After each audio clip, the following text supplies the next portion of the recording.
Very privileged to be sitting next to Steve Webber, the winemaker from Bortoli Winery. How are you, Steve? Yeah, good, thanks. Thanks for having us here in your beautiful property again. Oh, it's a pleasure. It's just amazing to me how different the winery looks from time to time. At the moment, everything's kind of shutting down and rejuvenating and getting ready again. But most importantly, I notice you're holding an open bottle of wine. Well, this is our estate Chardonnay, so perhaps you'd like to try it. Well, you know, this is my absolute all-time favourite wine. Yeah. Well, look, it's quite interesting. Estate Chardonnay is... It's a blend of several different sort of vineyards. We've got sort of within the vineyard itself, we've got probably 60 different plots of grapes, and with some of them we make one wine from one plot, and sort of often with our estate wines we might make it from 3 or 4 different plots, right. all of really high quality, but all doing something slightly different. Okay. So like ingredients in a cake. It is like ingredients in a cake. And so sort of with something like this, which is the estate sort of wine, it's a blend of 4 different vineyards of Chardonnay, all on a particular aspect and quite close to one another. Okay. But the differences between those 4 vineyards are quite extraordinary. Are they really? Because Yeah. it's hard for me to wrap my head around that, because it seems like what could be so different? Well, it just might be the little bit of difference of aspect. It might be slightly different soil type. It might be a little bit more sort of exposure to the sun. And but sometimes when we blend those, we can get I guess an increase in quality and complexity by blending those vineyards. Okay. Of course, we do make some single vineyard wines, which are quite unique in themselves. Yep. And we've often got names for them. Sometimes we'll call them reserve. Other times we'll call them the Abbey block or something like that. And that's from a particular parcel of grapes, sort of that has something a bit special about it. Right. Now, with your estate wines, for example, from season or year to year, do the soils change, or are there any changes to the outcome at the end? Look, the soils don't change, obviously, and the vines and the aspect or sort of doesn't change at all. But what does change is the season. And it is really important that wines do reflect the season in which they're grown. We don't want wine to taste exactly the same every year. We want it to be a little bit different and a little bit sort of subtle and respective of the season. The amount of rainfall we get, it's all part of the season as well. And sometimes if we get too much rain, we might get some waterlogging of the soils. And like Griffith. The vines, yes, like Griffith. Last time we were at Griffith, we filmed it. It was a 42-degree day. It was really amazingly hot. And literally a week later, it was flooded. Yeah, and they had sort of something like 350 millimetres of rain in 48 hours. It was extraordinary to see the photos of where we were standing, and then to see where we were standing the following week, up to waist-high in rain. Yeah. How does that affect the vines? Look, it would affect them during that season. Yeah.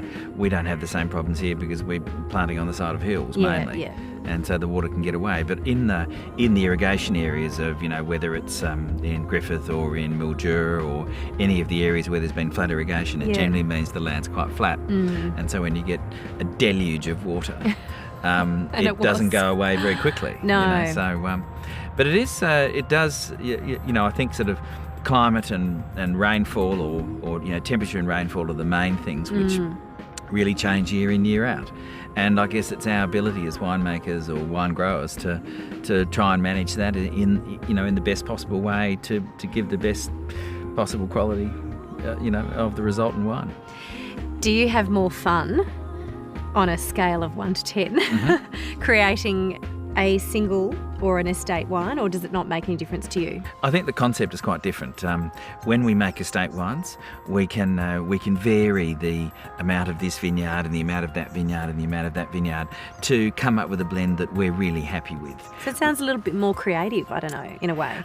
It's a little bit more manufactured, I suppose. Oh, really? Not in a really blunt or nasty way, but I can affect the result. Yeah. Okay. Yeah. Whereas a single vineyard wine, you've got what it's you've the got. flavour of that season, and there's nothing I can do about that. And so it's perhaps more difficult to make a single vineyard wine because you've got to get that parcel of wine right. Yeah. And you want it to taste like this. And quite often we see much greater differences between the single vineyard wines from year to year than we do from the wines that are blended from from a few different vineyards, because I can blend out a little bit of maybe a lack of variety with that wine, or a lack of minerality with that one. And I don't think manufacture is the right word, but I can airbrush the wines a little bit better. Yeah, we all love a bit of airbrushing every now and then.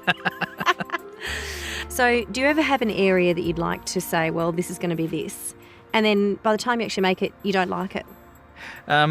Yeah, look, I think that does happen at times. You know, we'll go to make a single vineyard wine, and if the vineyard hasn't performed, or it's been more difficult in that season, we'll sometimes not produce that wine. Okay. And so you won't get too far down the track before you can realise that.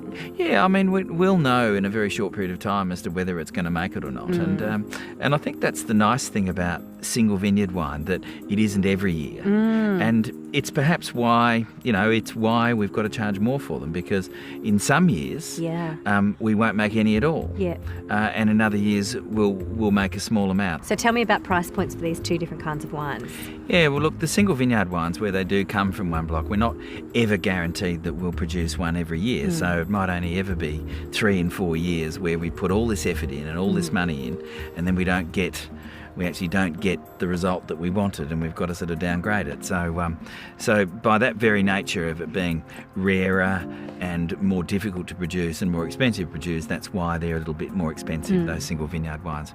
Whereas the blends, you know, if one particular vineyard doesn't quite turn out and there's a bit more of the next vineyard, and we can blend sort of those, then we're not so sort of financially ruined if one of the vineyards isn't quite as good. Yeah. So that's why they're a little bit cheaper. So this wine here, which is our estate wine, sells for about $30, and money well spent, by the way. Yes, and our reserve wine sells for about $45 to $50. Yeah. So it's quite a bit more expensive, and it is a single vineyard because it is potentially the very best vineyard that we have. So it's a bit more special. Yeah, you know? it's very special. Yeah. Yeah. And I think people need to realise that, you know, when there's only a very small amount made, and, you know, quite finite quantities, and we've got to make 400 doesn't last all around the world, and so that's why. And you can really taste the love. Yes, exactly. Well, here's cheers. Cheers. All right.